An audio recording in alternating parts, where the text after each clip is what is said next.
Morning class eighth. आज हम पढ़ेंगे हिंदी व्याकरण।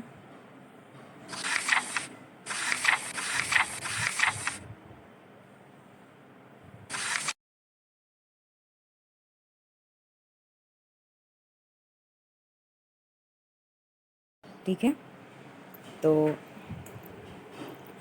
आज हम पढ़ेंगे भाषा, बोली और लिपि और व्याकरण, language, dialect, script and grammar. इस लेसन में, इस पाठ में हम भाषा, बोली, लिपि और व्याकरण के बारे में जानेंगे और उसका विस्तार से अध्ययन करेंगे। तो चलिए, आपने अब तक पहले भी पढ़ा होगा कि भाषा क्या है, बोली क्या है, लिपि क्या है, लेकिन इस क्लास में आप थोड़ा सा अब बड़ी क्लासेस में आ गए हैं तो अब उसको थोड़ा सा विस्तार से पढ़ेंगे। ठीक है बच्चों, आप लोग पहले से भी जानते हैं कि हम अपनी बातों को दूसरे से कहते हैं और दूसरे की बातों को खुद सुनते हैं। क्यों? क्योंकि एक मनुष्य को भगवान ने एक सामाजिक प्राणी बनाया है। हम समाज में रहते हैं जहाँ पे हमें अपनी बातों को कहने और सुनने की आवश्यकता पड़ती है, अपने विचारों और भावों को प्रकट करने की आवश्यकता पड़ती है। तो अब यहाँ पे देख रहे होंगे कि यहाँ पे दो लड़कियाँ आपस में बातें कर रही हैं और वो अपने जन्मदिन के लिए पार्टी रखी हुई है और दूसरी बच्ची उसके बारे में बात करेगी, कब है, कैसे आना है। ठीक है, ये सारी बातें दो बच्चों में हो रही हैं। ठीक है, तो भाषा से क्या है, भाषा से के द्वारा हम अपने विचार प्रकट करते हैं और दूसरे के विचार भी जान सकते हैं।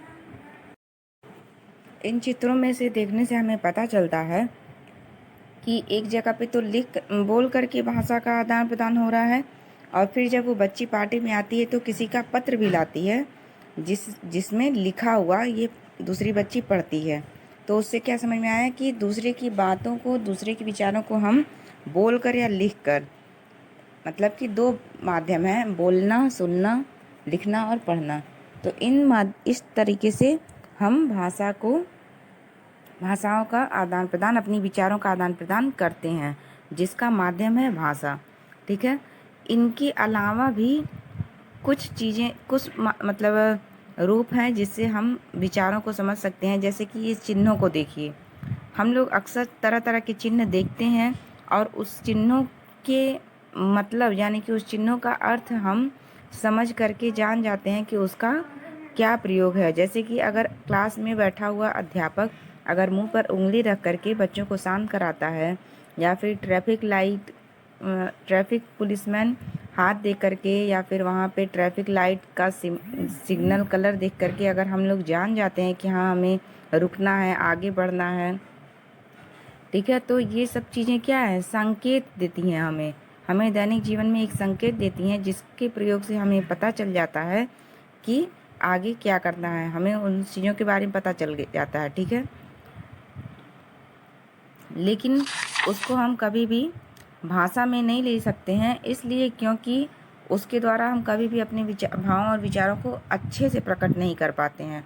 ठीक है, इसलिए उसको हम भाषा में नहीं लिया जाता है। लेकिन आप जब और भी बड़ी क्लासेस में जाएंगे तो भाषा के 3 ही रूप आप बताएंगे। ठीक है, तो अब तक आपने क्या जाना, मनुष्य द्वारा अपने विचारों के परस्पर आदान प्रदान के माध्यम को हम क्या कहते हैं, भाषा कहते हैं। भाषा की उत्पत्ति संस्कृत भाषा के भाष धातु से हुई है। भाषा की उत्पत्ति किससे हुई है?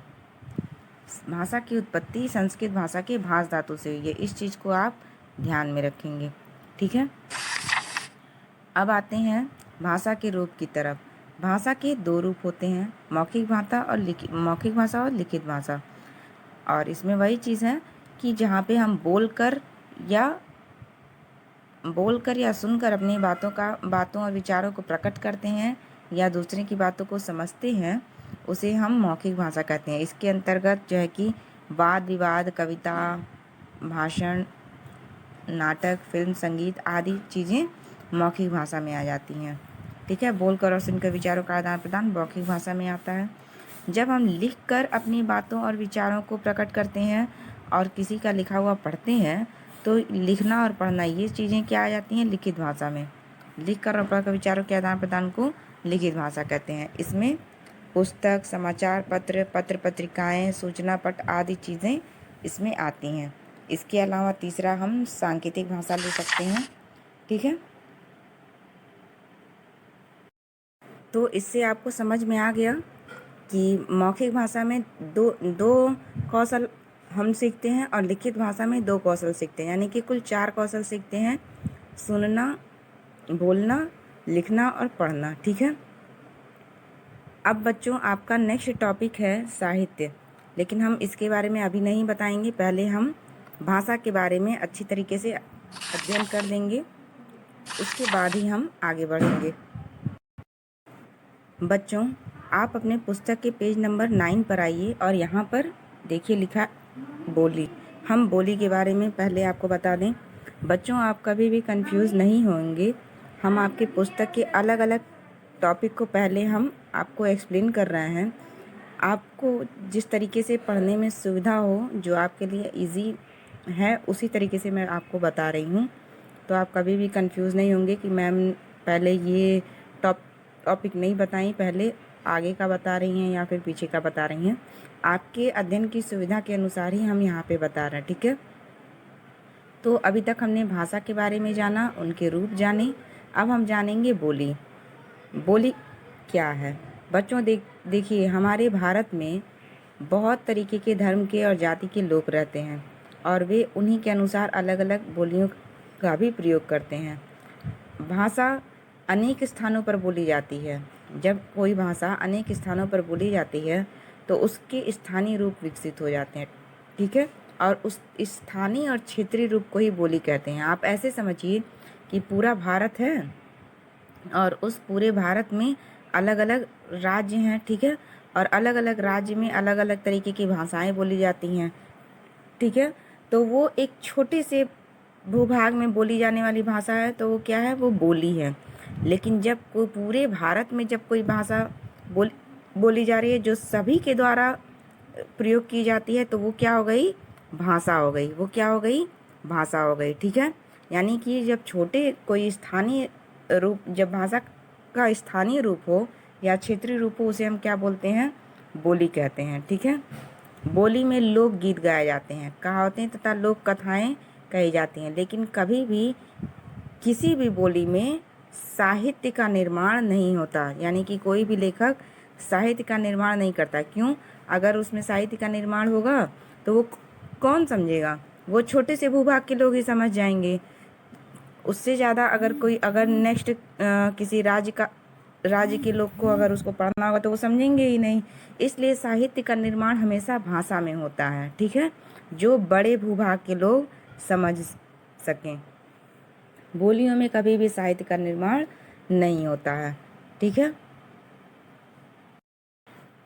लेकिन अगर इसके बाद भी अगर मान लीजिए किसी बोली को साहित्य में लिया जाता है, जैसे कि हमने हिंदी में पढ़ा हुआ है कि ब्रज भाषा और अवधी भाषा को लिया गया है, हिंदी की बोलियों को लिया गया है, तो वो बाद में क्या बन गई हैं? उपभाषाएं बन गई हैं, ठीक है। कालांतर में वो उपभाषाएं बन गई हैं, जिसको सूरदास और तुलसीदास ने अपने साहित्य में प्रयोग किया है। तो यहाँ पर हिंदी की कुछ बोलियाँ हैं और कहाँ पर बोली जाती हैं, ये सब दिया हुआ है, इसको आप पढ़ेंगे अपने पुस्तक में। अब हम चलते हैं भाषा और बोली में क्या अंतर है, इसको समझ लेते हैं। तो जैसा हमने आपको बताया है कि भाषा का क्षेत्र विस्तृत होता है, जबकि बोली का क्षेत्र सीमित होता है। मतलब भाषा पूरे भारत में बोली जाएगी और बोली एक छोटे से राज्य में बोली जाती है, ठीक है, या एक छोटे से भूभाग में। भाषा के निर्माण के लिए व्याकरण आवश्यक है, जबकि बोली के साथ ऐसी बाध्यता नहीं होती है। बोली कैसे भी उल्टी सीधी तरीके से बोलते हैं लोग। साहित्य रचना करते समय भाषा का प्रयोग होता है। किसका प्रयोग होता है? भाषा का। जबकि बोली का कोई लिखित साहित्य नहीं होता है। तो आई थिंक आप लोग बच्चों बोली के बारे में अच्छे से समझ गए होंगे। अब हम चलते हैं लिपि की तरफ। बच्चों हम पढ़ रहे हैं भाषा के बारे में, और भाषा एक माध्यम है जिसमें हमें क्या करना, जो क्या हमें मतलब किस चीज़ का माध्यम है? हमारे विचारों को प्रकट करने का माध्यम है। तो आप ये बताइए, अगर हम अपने विचारों को प्रकट किए बोल करके या सुन करके, जैसे पहले के लोगों को लिखना पढ़ना नहीं आता था, तो वो बोलते थे, सुनते थे, तरह तरह की ध्वनियाँ निकालते थे, और अपने विचारों को प्रकट करते थे। तो वो चीज़ें स्थायी रूप उनको स्थायी रूप देने के लिए कि मतलब हमारे बाद में 4 साल बाद 5 साल बाद आगे तक पहुंचाने के लिए उन्होंने क्या किया, लिपियों का निर्माण, चित्रों को ताम्रपत्र पर, शिलालेखों पर और पत्थरों पर, चट्टानों पर तरह तरह के चित्र बना करके, तरह तरह के चिन्ह बना करके उसको सुरक्षित करने का प्रयास किया। तो वो चिन्हों से धीरे धीरे चित्रलिपि का जन्म हुआ और फिर उसके बाद उस चित्रलिपि से ही हमारे मुंह से जो जैसे हम लोग जो बोलते हैं उस ध्वनियों के लिए चिन्हों का प्रयोग किया जाने लगा और इस तरीके से धीरे धीरे आगे बढ़ते बढ़ते भाषा में लिपियों का प्रयोग हुआ और इन ध्वनि चिन्हों को ही हम लिपि कहते हैं। ठीक है, यानी कि हम कह सकते हैं कि हम अपने मुख से उच्चारित ध्वनियों के लिए जिन चिन्हों का प्रयोग करते हैं भाषा लेखन में, उन्हें हम लिपि कहते हैं। ठीक है, प्रत्येक भाषा की अपनी लिपि होती है, हर एक भाषा की अपनी लिपि होती है। जैसे हिंदी है, संस्कृत है, और हिंदी, संस्कृत, नेपाली, ये सब क्या है, देवनागरी में लिखी जाती है। उसी तरह अंग्रेजी, स्पेनिश, जर्मन, ये रोमन में लिखी जाती है। यहाँ पे आपकी पुस्तक में अलग अलग भाषाओं के लिए अलग अलग लिपियाँ दी हुई हैं, इसको आप पढ़ेंगे और समझेंगे। ठीक है, और यदि अगर आपको कुछ ना समझ में आए तो आप कमेंट करके पूछ सकते हैं। ठीक है, मैसेज के द्वारा या फिर बाय टेलीफोनिक भी आप पूछ सकते हैं। ठीक है, तो बच्चों अब आप यहाँ पे देख सकते हैं लिपि के बारे में और भी कुछ चीज़ें दी हुई हैं, इसको आप पढ़ लेंगे और समझेंगे। ठीक है, अब हम चलते हैं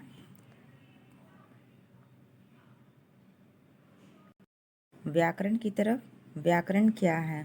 ठीक है बच्चों, हमने इस लेसन में बताया था हम भाषा, बोली, लिपि और व्याकरण, इन 4 चीज़ों के बारे में विस्तार से अध्ययन करेंगे। तो आपने भाषा पढ़ा, बोली पढ़ा, लिपि पढ़ा, अब चौथा पार्ट है व्याकरण।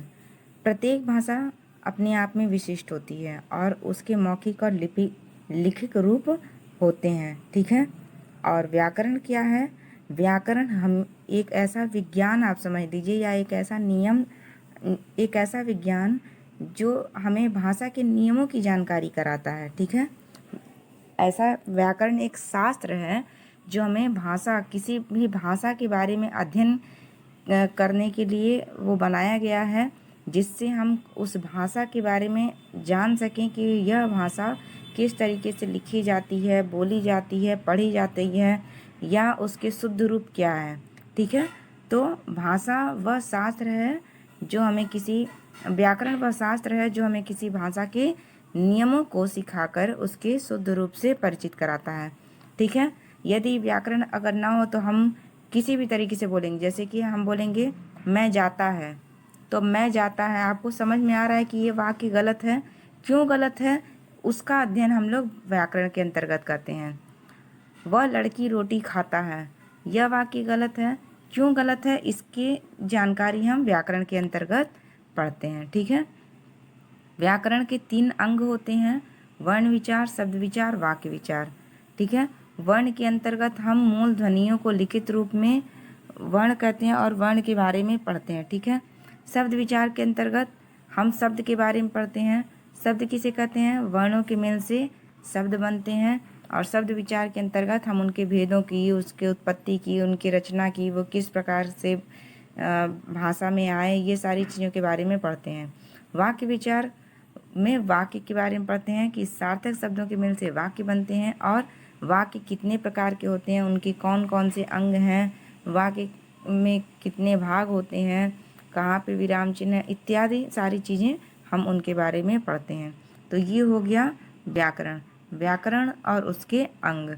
ठीक है, व्याकरण वह शास्त्र है जो हमें किसी भाषा के नियमों को सिखा करके उसको शुद्ध रूप में बोलना, लिखना, पढ़ना और समझना बताता है। ठीक है, अब हम बढ़ते हैं पेज नंबर 7 पर। आइए, जहाँ पे आपको स्किप कराए थे हम। अब यहाँ पे दिया हुआ साहित्य। अब तक आपने भाषा, बोली, लिपि, व्याकरण के बारे में जाना, अब हम साहित्य के बारे में जानेंगे। बच्चों, जिस तरीके से हमें अपनी बातों और विचारों को स्थायी रूप से रखने के लिए लिपि का